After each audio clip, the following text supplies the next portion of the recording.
Berikut adalah tampilan akun SSCSN kita ketika ini dinyatakan lulus seleksi administrasi atau berkas memenuhi syarat. Kemudian inilah contoh untuk yang kita itu tidak lulus seleksi administrasi atau berkas TMS atau tidak memenuhi syarat. Nah, di sini nanti tentunya setelah kita mengakhiri pendaftaran pada halaman resume, entah itu pendaftaran CPNS maupun juga P3K di tahun 2023, langkah berikutnya adalah kita ikut seleksi administrasi. Dan seleksi administrasi merupakan penentu apakah kita nanti bisa lanjut ke tahap berikutnya ataukah tidak. Nah, pada video ini kita akan berbagi sebuah pengalaman, yaitu di sini ada beberapa rangkuman ya, yaitu setidaknya 15 penyebab tidak lulus seleksi administrasi entah itu CPNS maupun juga P3K. Bagaimanakah informasinya? Silahkan simak video ini sampai selesai. Namun sebelum kita lanjutkan, perlu saya ingatkan, bagi teman-teman yang mungkin baru saja menemukan channel ini, silakan klik tombol subscribe-nya dan aktifkan notifikasi loncengnya sehingga nanti jika ada update video terbaru, kalian tidak akan ketinggalan informasi. Baiklah sobat-sobatnya, kalau misalkan kita melihat yaitu pada alur di seleksi CASN tahun 2023, baik itu seleksi CPNS maupun juga P3K, maka di sini tahap berikutnya setelah kita melakukan pendaftaran, inilah kita akan mengikuti seleksi administrasi. Nah, dapat dikatakan bahwa seleksi administrasi merupakan seleksi tahap pertama sebelum nanti kita maju ke seleksi berikutnya ya. Artinya di sini akan ada dua kemungkinan, yaitu yang pertama yaitu lulus, kemudian yang kedua itu adalah kita tidak lulus. Kalau misalkan kita ini lulus, kalau misalkan kita pendaftar CPNS, tentunya nanti kita akan masuk ke langkah berikutnya, yaitu ikut SKD kemudian ikut SKB gitu ya. Kalau misalkan kita P3K, ini adalah setelah kita lulus, tentunya nanti akan mengikuti langkah berikutnya, yaitu seleksi kompetensi teknis dan juga seleksi kompetensi tambahan teman-teman. Untuk seleksi kompetensi ini nanti ada seleksi kompetensi teknis, sosiokultural, manajerial dan juga wawancara. Kemudian nanti dilanjutkan dengan seleksi kompetensi tambahan. Nah, selanjutnya kalau misalkan kita tidak lulus, ya nanti kita nggak bisa ya untuk melanjutkan ke langkah selanjutnya tersebut. Nah, di sini seperti yang bisa kita lihat bahwa untuk seleksi administrasi itu adalah artinya panitia instansi itu memverifikasi data pelamar. Kemudian nantinya setelah hasil verifikasi dari panitia ini akan melakukan pengumuman, yaitu mengumumkan hasil seleksi administrasi. Kemudian pelamar nanti dapat melakukan sanggah ketika kita nggak lulus seleksi administrasi. Kemudian panitia nanti akan mengumumkan hasil sanggah. Kemudian pelamar yang dinyatakan lulus ini dapat mencetak kartu peserta ujian untuk ikut seleksi lanjutan ya teman-teman. Kalau misalkan di P3K Guru ini seperti yang kita lihat, tentunya nanti yang akan diverifikasi itu adalah berkas-berkas yang kita upload ya. Apakah itu sesuai dengan persyaratan di instansi atau mungkin juga apakah semua datanya itu benar, maka disinilah yang nanti akan diperiksa dan juga diseleksi. Sebagai penentu nanti kita ikut seleksi administrasi. Nah, di sini kalau misalkan aja P3K Guru ya, ini setidaknya ada 1, 2, 3, 4, 5, 6, yaitu nanti yang akan diseleksi. Yaitu dari yang pertama surat pernyataan sesuai dengan persyaratan instansi yang sudah ditandatangani dan juga dibubuhi dengan e-materai. Nah, tentunya teman-teman setelah melakukan resume akhir pendaftaran ini sudah berulang kali melihat ya, klik tombol lihat apakah berkas yang kita upload surat pernyataannya sudah sesuai dengan contoh dari instansi atau arahan dari instansi. Untuk di tombol surat pernyataan itu ada berapa lembar, apakah hanya ada 5 poin ataukah di sini ada surat pernyataan keaktifan atau mungkin surat pernyataan lainnya atau mungkin surat pernyataan tidak mutasi atau apa. Tentunya di sini nanti akan sebagai penentu kita lulus atau enggaknya. Yang kedua terkait tentang surat lamaran, apakah surat lamaran sesuai dengan persyaratan instansi, apakah di instansi kita itu menyuruh untuk diketik tangan, diketik komputer ataukah juga ditulis tangan. Nah, ini tentunya nanti juga akan diseleksi ya. Dan selanjutnya apakah materainya itu pembubuhannya sudah tepat sesuai dengan arahan dari BKN dan buku panduan ataukah tidak. Kemudian kartu tanda penduduk, apakah kartu tanda penduduknya ini sinkron datanya dengan data di biodata kita. Apakah di KTP ini terbaca dengan baik, gambarnya blur atau enggak, apakah ini asli ataukah warnanya hitam. Tentunya nanti akan diverifikasi. Kemudian ijazah asli, apakah ijazah yang diupload itu ijazah yang berwarna ataukah ijazah yang hitam putih, hasil scan dari fotokopi ijazah atau gimana. Kemudian transkrip nilai pun juga demikian, apakah transkrip nilai ini sesuai dengan ijazahnya ataukah nanti berbeda. Kemudian juga apakah transkrip ini hasil scan-nya terbaca dengan baik, pecah atau enggak, ukurannya apakah di atas 100 KB ataukah enggak, nanti yang akan menentukan. Kemudian juga di sini pas foto terbaru berlatar belakang warna merah. Apakah pas fotonya ini editan, apakah pas fotonya ini hasil foto studio atau mungkin juga apa adanya. Tentunya itulah merupakan nanti yang akan diseleksi. Kemudian yang paling penting juga ini adalah apakah yang kita upload ini sesuai dengan persyaratan instansi atau enggak, apakah ada berkas yang tertukar ataukah enggak. Nah, kalau misalkan kita enggak lulus, nanti tampilan kita ketika lulus seleksi administrasi dikarenakan yang memverifikasi adalah verifikator instansi. Sebagai contohnya adalah seperti ini. Selamat, Anda lolos tahap administrasi berkas. Selanjutnya kita bisa mencetak kartu peserta ujian ya. Nah, di sini dari berdasarkan hasil verifikasi berkas oleh verifikator instansi, maka di sini nanti dari seluruh berkas kita ini akan diceklis semua, teman-teman. Nah, diceklis oleh verifikator instansi. Kalau misalkan di sini nggak ada yang silang, maka nanti kita lulus seleksi administrasi ya, dan bisa maju ke langkah berikutnya. Kalau misalkan kita nggak lulus seleksi administrasi, sebagai contohnya untuk di tahun kemarin, misalkan adalah seperti ini. Kalau kita nggak lulus seleksi administrasi, ada tulisan seperti ini. Mohon maaf, Anda tidak lolos tahap administrasi karena belum memenuhi persyaratan administrasi instansi yang dilamar ya. Nah, alasan TMS atau alasan tidak memenuhi syarat dari verifikator adalah ternyata salah upload KTP. Nah, seharusnya ini adalah KTP, namun yang diupload inilah kartu keluarga. Ini contoh, yaitu ketika kita salah upload yang diminta KTP, ternyata yang diupload KK, tentunya adalah tidak lulus seleksi administrasi ya. Dan berikutnya di sini rangkuman dari tahun-tahun sebelumnya dan juga sharing dari kawan-kawan yang tidak lulus seleksi administrasi ketika kita kumpulkan data. Ini setidaknya ada sekitar 15 yang paling sering dilakukan oleh teman-teman yang melakukan kesalahan yang menyebabkan tidak lulus seleksi administrasi. Di antaranya yang pertama yaitu batas usia, teman-teman. Yaitu batas usia ini ternyata tidak sesuai dengan persyaratan. Misalkan saja di sini untuk usia adalah minimal 20 tahun misalkan, ternyata usianya itu adalah kurang dari itu, tentunya kita nggak bisa ya untuk mendaftar. Nah, contohnya dalam formasi tertentu, misalkan untuk lulusan SMA itu ada batas minimalnya berapa, ternyata itu kurang berapa hari pun, berapa bulan pun itu tidak bisa lulus seleksi administrasi. Kemudian juga ketika kita ini usianya lebih dari 59 tahun ya untuk P3K misalkan, maka dengan batas usia tidak sesuai dengan persyaratan dari masing-masing instansi yang dilamar dan juga jenis seleksi, maka ini menyebabkan tidak lulus seleksi administrasi. Kemudian untuk yang kedua yaitu informasi pada scan dokumen itu tidak lengkap ya, atau tidak terbaca. Entah itu dokumennya scan-nya kurang bagus atau hanya di-scan dengan HP, atau mungkin juga scan-nya itu ada pantulan cahaya. Misalkan untuk dokumen kita itu dilaminating ya, seharusnya kalau kita scan itu kan laminatingnya dilepas dulu kan. Kalau misalkan laminating nggak dilepas, nanti ada pantulan cahaya menyebabkan informasi pada hasil scan dokumen nggak lengkap atau nggak terbaca, maka ini juga seringkali menimbulkan kita nggak lulus seleksi administrasi, teman-teman. Nah, berikutnya nama ini berbeda ya, nama berbeda dengan yang tertera pada ijazah, kemudian KTP maupun juga dokumen lainnya. Ini juga bisa menyebabkan tidak lulus seleksi administrasi. Misalkan saja pada ejaan ya, yaitu ijazahnya namanya adalah misalkan Budi misalkan, kemudian di KTP ternyata di sini Budinya itulah pakai Y. Nah, otomatis di sini nanti bisa menyebabkan tidak lulus seleksi administrasi. Dan sebetulnya di sini sudah kita sering ingatkan bagi teman-teman yang berkeinginan untuk melakukan pendaftaran CASN, baik itu CPNS maupun juga P3K. Jadi sebelum kita melakukan pendaftaran, pastikan seluruh data di dokumen kita ini harus sama semua ya. Data di ijazah, kemudian data diri yang ada di KK, data diri yang ada di Dukcapil, data diri yang ada di KTP, itu harus sama semua ya. Ya, ini teman-teman. Nah, selanjutnya untuk yang keempat yaitu ketidaksesuaian kualifikasi pendidikan dengan formasinya.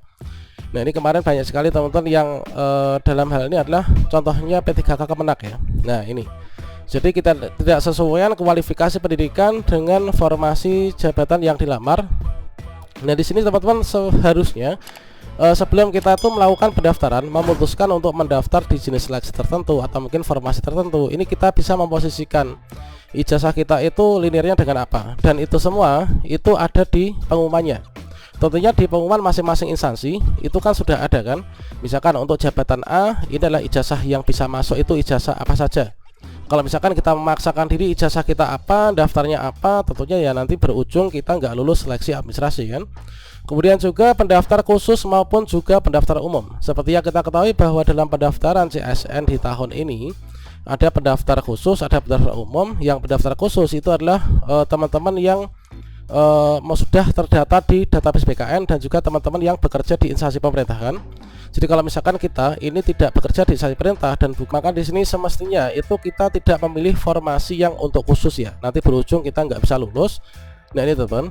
Kemudian berikutnya untuk yang kelima, yaitu tujuan surat lamaran itu salah alamat. Nah tentunya dari masing-masing instansi bersamaan dengan diumumkannya pengumuman penerimaan CASN ini kan pastinya langsung diberikan yaitu petunjuk ya, petunjuk untuk pendaftaran termasuk lampiran-lampiran dari surat, format itu kan sudah diberikan ya.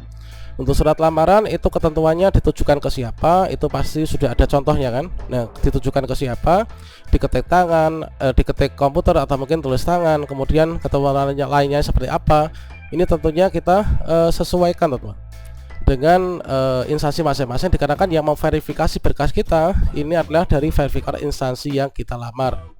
Dan selanjutnya untuk yang keenam yaitu kesalahan saat mengunggah sejumlah file ya. Nah kesalahan saat mengunggah sejumlah file misalkan adalah salah tempat, kemudian salah tempat itu contohnya gimana. Nah seharusnya kita uploadnya itu adalah ijazah, ternyata kita keliru, yang di kolom ijazah itu kita uploadnya adalah transkrip nilai gitu ya.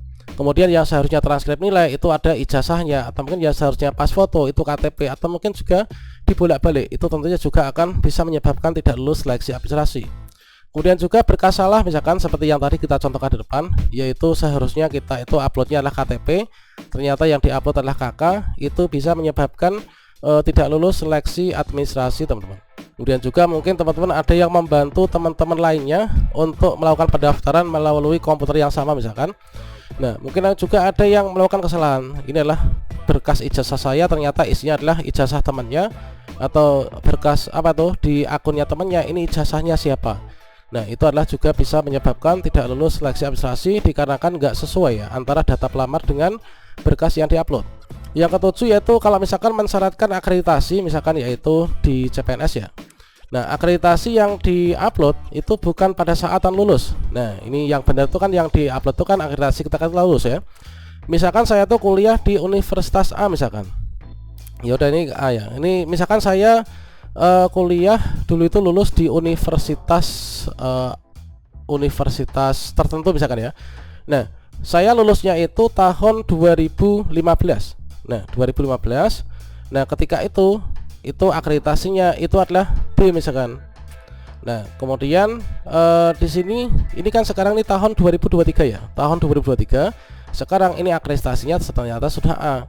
Nah kalau misalkan kita itu ijazahnya tahun 2015, berarti kan akreditasi kita itu kan akreditasi kampus kita itu masih yang B nih kan. Jadi kalau misalkan kita isikan yang A, padahal kita lulusnya di sini, dan A ini berlakunya 2020 ke sekian ini ke sekarang, tentunya ini juga menyebabkan tidak lulus ya teman-teman. Kemudian yang ke-8 yaitu surat keterangan sehat yang bukan berasal dari instansi pemerintah. Nah ini tentunya di setiap instansi ini masing-masing persyaratannya kan kita harus cermati ya sebelum melakukan pendaftaran.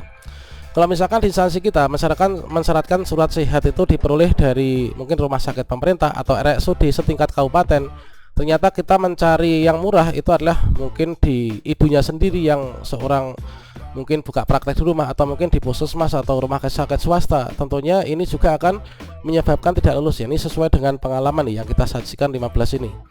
Kemudian yang ke-9 yaitu terbukti memanipulasi berkas ya, seperti ijazah palsu, kemudian hingga materai palsu. Nah misalkan kita itu ijazahnya apa, kemudian kita ingin mendaftar formasi tertentu, kita mengadakan ijazah supaya kita mendaftar ke formasi itu. Tentunya setiap ijazah asli atau palsu itu dari panitia itu sangat jeli, dan juga mereka punya tim yang bisa memverifikasi dengan cermat, sehingga untuk ijazah palsu ini saya belum pernah menemukan ada yang bisa lulus ya teman. Kemudian materai palsu ini juga. Nah di tahun ini kendala yang mungkin teman-teman sering alami itu terkait tentang materai. Kemudian kalau misalkan materinya sulit, kemudian kita mencari jalan pintas untuk mencari jasa, mungkin mencari jasa untuk membeli materai. Ternyata materai yang diberikan itu adalah tidak materai yang semestinya. Ini bisa merugikan kita sendiri juga kan. Kemudian yang ke-10 yaitu kondisi e-materai yang tidak terbaca. akibat tertumpuk dengan tanda tangan. Nah, yang benar itu kan kita buat dulu suratnya, kemudian kita isi, kita cetak, kemudian kita tanda tangani dengan tinta hitam. Setelah itu kita scan, baru dibubuhi materai kan. Nah, seharusnya seperti itu yang benar. Kalau misalkan di sini kondisi materai itu nggak terbaca karena tertumpuk atau mungkin menimpa tulisan atau menimpa tanda tangan, itu tentunya juga berpotensi untuk tidak lulus ya teman-teman. Kemudian yang ke-11 yaitu kedapatan sebagai anggota partai politik dalam database. Nah, bagi teman-teman yang mungkin sebagai anggota parpol atau pengurus parpol atau mungkin berniat nyalek, ini saya sarankan nggak usah dilanjutkan daripada nanti buang-buang waktu, tenaga dan pikiran, karena ujung-ujungnya kita itu nanti akan sinkron semua ya, dari data nik kita itu kita terdaftar atau enggak, nanti berujung tidak lulus seleksi administrasi. Kemudian untuk yang ke-12 yaitu kesalahan pada saat mengisi informasi dasar. Ini sering juga yang terjadi, yaitu kesalahan saat mengisi informasi dasar seperti nama, kemudian tempat dan tanggal lahir, maupun juga dokumen pernyataan hingga surat lamaran. Nah, semua data ini harus kita samakan teman-teman, kita samakan semua datanya, jangan sampai ada yang berbeda sedikit pun ya, dari berkas yang kita upload dengan informasi dasar yang kita isikan pada bagian biodata maupun juga pembuatan akun SSC-ASN. Kemudian yang ke-13 yaitu tidak menghapus poin-poin di surat lamaran ya, yang tidak dilampirkan dan tidak sesuai dengan dokumen yang diunggah. Nah, jadi di sini kita itu kan dari pendaftar entah itu CPNS maupun juga P3K, P3K guru, teknis, nakes, itu kan di kolom unggahnya tuh di tab kelima itu kan berbeda-beda ya. Kalau guru itu ada 6, kalau CPNS itu mungkin lebih banyak, kemudian nakes itu ada pesan lebih banyak. Tentunya di sini kita juga harus menyesuaikan dengan yang diunggah itu. Kalau misalkan format yang dicontohkan oleh instansi itu adalah globalan semua, maka di sana kan ada opsi ya, yang ditanda bintang itu dihapus atau enggak itu kan, itu harus kita hapus. Misalkan katakanlah saya itu tenaga kesehatan yang ingin mendaftar P3K nakes, kemudian saya itu masuk kategori formasi umum ya, selamar. Nah, di sana itu kan dalam contohnya itu biasanya ada yaitu disertakan dalam surat lamaran itu yaitu surat apa tuh ya, surat keaktifan 2 tahun terakhir bekerja di instansi pemerintah itu kan. Nah, itu seharusnya kita hapus. Kalau kita sertakan itu nanti nggak kita hapus, maka penyebab juga ya yang nggak lulus seleksi administrasi. Kemudian juga pernyataan yaitu aktif di Simpatika. Nah, itu kan untuk yang khusus Kemenak kan. Kalau yang umum Kemenak tentunya itu tidak memakai, makanya kita nggak perlu cantumkan kan teman. Lagian di tab unggah dokumen itu juga tidak ada. Kemudian yang ke-14 yaitu pembuatan surat lamarannya. Ternyata pembuatan surat lamaran itu tidak sesuai dengan format yang telah ditentukan. Seperti yang tadi kita sampaikan bahwa setiap instansi, setiap kabupaten kota, setiap kementerian itu memiliki yaitu format surat lamarannya sendiri-sendiri. Mungkin teman-teman yang pendaftar CPNS untuk klerek mungkin atau administrasi itu surat lamaran diminta untuk ditulis tangan. Mungkin tujuannya adalah sambil ngetes tulisannya bagus atau enggak. Nah, kalau misalkan kita ingin cari enaknya, kemudian kita tulis dengan diketik biar rapi, tentunya itu juga bisa menyebabkan kita ini enggak lulus seleksi administrasi ya. Kemudian yang ke-15 yaitu kita tidak sesuaian data dengan berkas persyaratan. Ini seperti yang di atas tadi ya. Itu adalah berdasarkan dari pengalaman yang menyebabkan kita nggak lulus seleksi administrasi. Semoga teman-teman yang selalu memantau channel ini semua lulus seleksi administrasi, sehingga kita itu bisa ikut seleksi lanjutan. Dikarenakan kalau misalkan kita nggak lulus seleksi administrasi, sama halnya kita itu sudah kalah sebelum berperang ya. Oke, demikian, salam sukses untuk kita semuanya. Wassalamualaikum warahmatullahi wabarakatuh.